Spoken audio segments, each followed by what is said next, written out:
சில பேருக்கு ஜாதகத்துல சொல்லக்கூடிய பலன்கள் இருக்குல்ல சார், நீங்க சொன்ன மாதிரி இந்த 9 நட்சத்திரக்காரங்களுக்கு அப்படியே நடந்துரும். இந்த 9 நட்சத்திரக்காரர்களுக்கு பாதி நடக்கும். இவங்களுக்கெல்லாம் வாய்ப்பே கிடையாதுன்னு சொல்லியிருந்தீங்க. அதுக்கான காரணம் ஏதாவது இருக்கா? இதனாலதான் இந்த விஷயங்கள் எல்லாம் இப்படி அது இப்படி இந்த அமையுது. இந்த இந்த ஜாதகம் இருக்கான ஜோதிடம் இருக்கா இல்லைங்களா, ம். ஜோதிட ரிலேட்டட் நட்சத்திரம் 9 வரும். ஓ. புரியுங்களா? ஒரு மத்தியமமான நட்சத்திரம் வரும். ம். எதிரியாக 9 நட்சத்திரம் இருக்கும். ம். புரியுங்களா? அப்போது அது எதிரிகளுக்கு நம்ம சொல்கின்ற பலன்கள் அவருடைய ஜாதகத்தில் அவர்களுக்கு யோக பலன்கள் இருந்தாலும் சரி, ம். புரியுங்களா, நாம் சொல்வது பிழைக்காது. ஓ. அப்போது இந்த நட்சத்திரங்களுடைய பார்க்கணும். நிறைய இருங்க, தாரா பலன் இருக்குது, புரியுங்களா, நட்சத்திரம் அமர்ந்த சாரங்கள் இருக்குது, நிறைய விஷயங்கள் இருக்குது. எல்லாத்தையும் பார்த்தா முடிவு பண்ண முடியும். தோஷங்களை பத்தி துல்லியமா கணிச்சு கொடுத்துட்டு இருக்கீங்க நம்மளோட நேயர்களுக்கு. இந்த தோஷங்களால இவ்வளோ பாதிப்பு இருக்கு அப்படின்னு நீங்க ஒவ்வொரு முறையுமே பார்க்கும்போது நிறைய விஷயங்கள் ஷேர் பண்ணுவீங்க. ஆனா இருக்கிறதுலே தோஷங்கள்ல இந்த தோஷத்துக்கு தான் ரொம்ப பாதிப்பு அதிகம், இதுல கொஞ்சம் ஜாக்கிரதையா இருங்க அப்படின்னு நம்மளோட நேயர்களுக்கு நீங்க சொல்லணும்னு நினைச்சீங்கன்னா அது எந்த தோஷமா இருக்கும்? பித்ரு தோஷம். என்ன காரணம்னா சொல்லிதான் ஆகணும் மக்களுக்கு.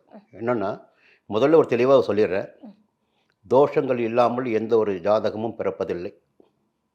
எப்படி? எல்லா ஜாதகமும் உங்களுடைய வினைப்பயன் இல்லாமல் இந்த பிறவியே கிடையாது. கர்ம வினை தான் இந்த வாழ்க்கை, இந்த பிறப்பு என்பது. அப்போது ஜாதகத்தில் பார்த்தீங்கன்னா சில பேர் வேடிக்கை சொல்லுவாங்க, சுத்த ஜாதகங்க, சுத்த ஜாதகம்னுவாங்க. நான் சொல்லுவேன், கொஞ்சம் எடுத்துகிட்டு வாங்கன்னு சொல்லுவேன். அது கொஞ்சம் அழுக்காக இருக்கும், அதை பார்க்கணும், நான் தொடச்சி தரேன், அவருக்கு கிண்டல் பண்ணுவேன். அப்போது இந்த பிறப்பு என்பதே உன்னுடைய கர்ம வினையை அனுபவிப்பதற்கான பிறப்பு. எப்படி சுத்த ஜாதகமாக இருக்க முடியும்?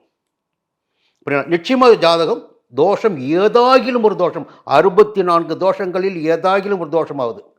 அது உச்சபட்சமான தோஷமாக இருக்கலாம், கொஞ்சம் சாதாரணமாக அப்படி கடந்துட்டு போகிற தோஷமாக இருக்கலாம். அதை அனுபவிப்பதற்காக இந்த பிறப்பே நமக்கு. புரியுங்களா? அப்போ பித்ரு தோஷத்தை பற்றி பேசிடுவோம். ஏன்னா தோஷங்களின் மிக அதிகபட்சமான பாதிப்புகளை ஏற்படுத்துவது பித்ரு தோஷம் தான். பித்ருன்னு யார்? தந்தை தான், இல்லை தந்தை வழி. அப்போது இந்த தோஷத்தை எப்படி களைவது, எப்படி தெரிந்து கொள்வது, இது முதல்ல ஒப்படைக்கணும் மக்கள்கிட்ட. ஏன்னா தோஷம்னா என்னன்னு தெரியாமல் இந்த பித்ரு தோஷம் எப்படி ஏற்படுகிறது என்ற போதுமான விழிப்புணர்வு இல்லாமல், ஐயா உங்களுக்கு நல்லா இருக்குன்னு சொல்கிறாங்க பாருங்கள், அவர்களிடம் கொண்டு போய் ஜாதகத்தை கொண்டு போனீங்கன்னா எனக்கு இதில் மறைக்க வேண்டிய அவசியமே இல்லை. ஏன்னா எல்லா மக்களும் தெரிஞ்சுக்கணும் ஜோதிடத்தை பற்றி. அப்போது பித்ரு தோஷத்தை ஒரு ஜாதகத்தில் எப்படி கண்டறிவது என்பது ஒரு கேள்வி. சரி, அடிப்படை சொல்லிடுறேன். இப்போ இந்த ராகு கேது இருக்காம பாருங்க, ராகு கேது மட்டும்தான் தோஷங்களை அதிகபட்சமாக உருவாக்கி கொடுப்பவர்கள்.